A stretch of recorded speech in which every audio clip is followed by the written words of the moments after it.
छत्तीसगढ़ में विधानसभा चुनाव की बिगुल बजने ही वाली है। ऐसे में राजनीतिक दल ने नेता अपनी दावेदारी बड़े नेताओं के साथ ही साबित करने में जुटे हुए हैं। ऐसे में ही एक दावेदारी राजकुमार केसरवानी की है, जिसकी बात करते हैं। ये छात्र संगठन एनएसयूआई के युवा कांग्रेस से लेकर ही मनेन्द्रगढ़ नगर पालिका के अध्यक्ष के रूप में की जा रही है।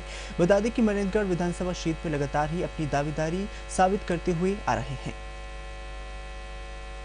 विधानसभा चुनाव 2023 नज़दीक आते ही अब राजनीतिक दलों के नेता एक्टिव हो गए हैं और अपनी अपनी दावेदारी प्रस्तुत करने लगे हैं।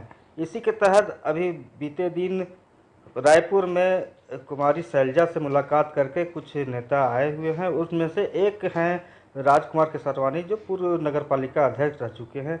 ये भी लगातार विधानसभा में अपनी सीट के लिए दावेदारी कर रहे हैं और लगातार कई गांवों का दौरा करना और शासन की योजनाओं का लोगों को जानकारी देना, इस तरह के काम कर रहे हैं। और ये लगभग 2-3 साल से देखा जा सकता है कि विभिन्न ग्राम पंचायतों में, चाहे शहरी क्षेत्र हो चाहे ग्राम पंचायत के क्षेत्र हो, वहाँ जाते हैं और छत्तीसगढ़ शासन के योजनाओं का लोगों तक प्रचार प्रसार करते हैं। आज हमसे खास बातचीत करने के लिए खुद राजकुमार केसरवानी मौजूद हैं। उनसे जानना चाहेंगे कि इनकी किस तरह से दावेदारी वहां करके ये आए हुए हैं।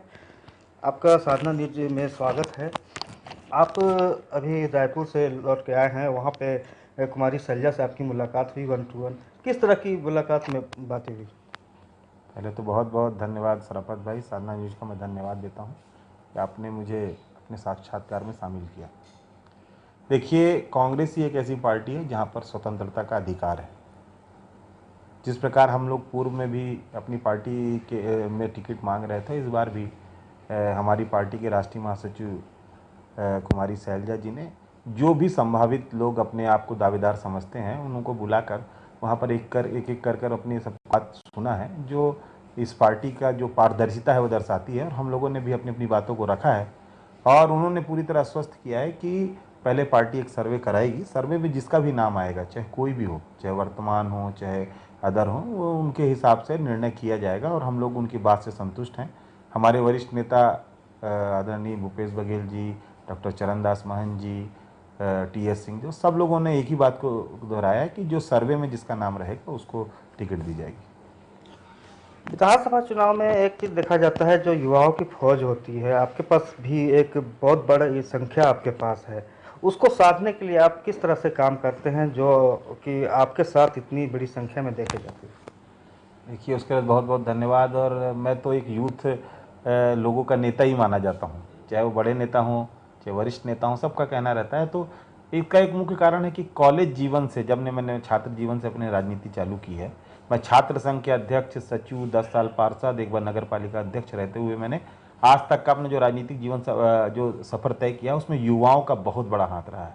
चाहे मैं नगर पालिका अध्यक्ष बना, इतने बड़े वोटों से मैं जब चुनाव जीता, तो कहीं ना कहीं वो युवाओं का जो साथ था वो मेरे को मिला। चाहे यूथ कांग्रेस में चुनाव होते हैं, सब लोग मेरे साथ रहते हैं। तो मुझे ऐसा लगता है, और मेरा एक मानना भी है, कि अगर आपको चुनाव जीतना है तो कहीं ना कहीं, देखिए, वरिष्ठ नेताओं का साथ होता है, उनका मार्गदर्शन होता है, लेकिन काम करना जो होता है वह युवा ही काम करते हैं। हर कोई भी आप चुनाव ले लीजिए, वार्ड पंच का चुनाव हो, चाहे सरपंच का चुनाव हो, चाहे वो नगर पालिका का चुनाव हो, अगर मतदाताओं तक पहुंचना है तो जिसके पास भी यूथ लोगों की टीम रहेगी, वह बहुत ही आसानी से चुनाव जीतते हैं। और मैंने देखा है कि जिनके साथ यूथ की टीम रही है वही चुनाव जीते हैं। इसलिए उन लोगों का एक स्नेह प्रेम हमेशा बना रहता है, क्योंकि हर आदमी को ऐसा लगता है कि राजकुमार केसरवानी या यूथ को ऐसा लगता है कि वो हमारे हर दुख सुख में खड़े रहने वाला हमारा साथी है, बड़ा भाई है। इसलिए वो लोग मेरे साथ रहते हैं, उनके लिए मैं हमेशा, और हमारा उनका संपर्क रहता है। इसका मतलब ये नहीं कि वरिष्ठों का भी सहयोग नहीं है, क्योंकि मैं एक नगर पालिका का अध्यक्ष रहा हूँ, तब भी मेरे साथ पार्षदों की एक फौज रही है, वरिष्ठों का भी सहयोग और मार्गदर्शन रहा। लेकिन ये बात सत्य है कि युवाओं की बहुत बड़ी टीम, हम लोग हर जगह में एक प्रेम मिलता है। उसके लिए मैं सभी युवा साथियों को धन्यवाद भी देता हूँ। युवाओं की बात हो रही है, प्रदेश में एक सर्वे की बात करें तो 25% युवा हैं। उनको साधने के लिए, उनका वोट लेने के लिए, इस तरह के जब बात आती है तो उसमें किस तरह से आप करना चाहेंगे?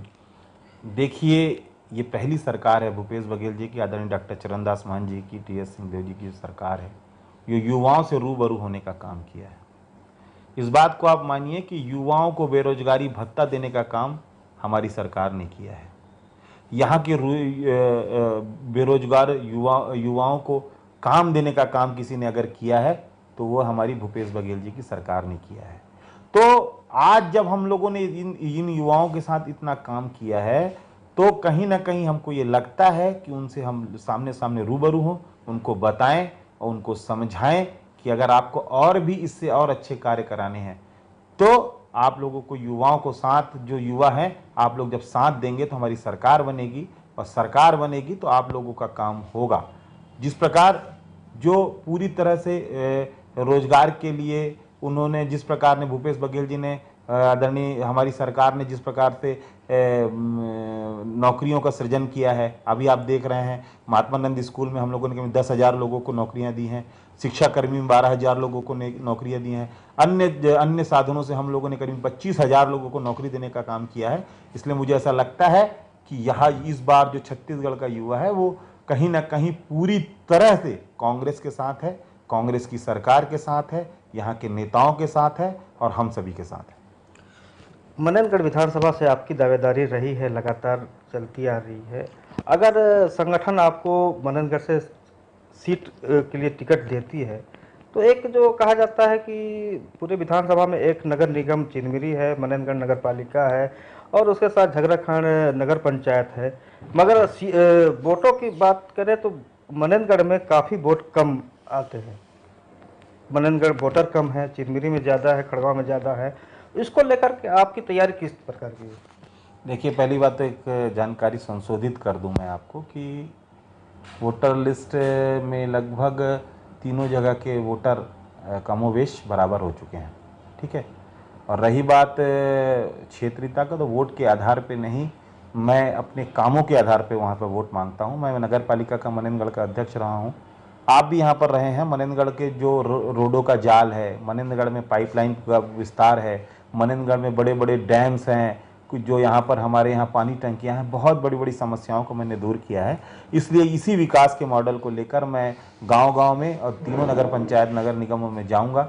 बहुत बड़ी समस्या चिरमिरी में जिस प्रकार बेरोजगारी की है, उसके लिए भी हम लोग, मैं अपने स्तर पे, क्योंकि युवाओं का जो एक हम मेरे साथ जो हमेशा साथ रहा है, तो कहीं ना कहीं युवाओं से जुड़ा हुआ सबसे बड़ा मुद्दा है बेरोजगारी का मुद्दा। तो मुझे उनका दर्द पता है, क्योंकि उनसे मेरा डेली इंट्रोडक्शन होता है, डेली बातचीत होती है। कहीं ना कहीं उनका दर्द है, उसको मैं बहुत ही भली भांति समझता हूँ। तो मुझे ऐसा लगता है मैं उस समस्या को चिरमिरी के करने की कोशिश करूँगा।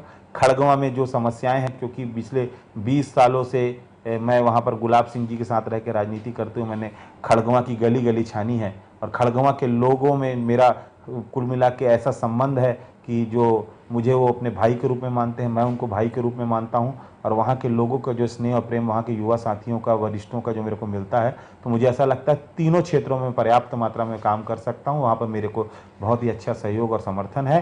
रही बात वोटों का, तो मुझे जैसा लगता है कि लगभग कमोवेश सब में बराबर वोट है, और ये चीज़ें तो नेट पे अवेलेबल है, कोई भी खोल के उसको देख सकता है। तो ये थे पूर्व नगर पालिका अध्यक्ष राजकुमार केसरवानी, जो साधना न्यूज़ से खास बातचीत की। शराफत अली, साधना न्यूज़, मननगढ़।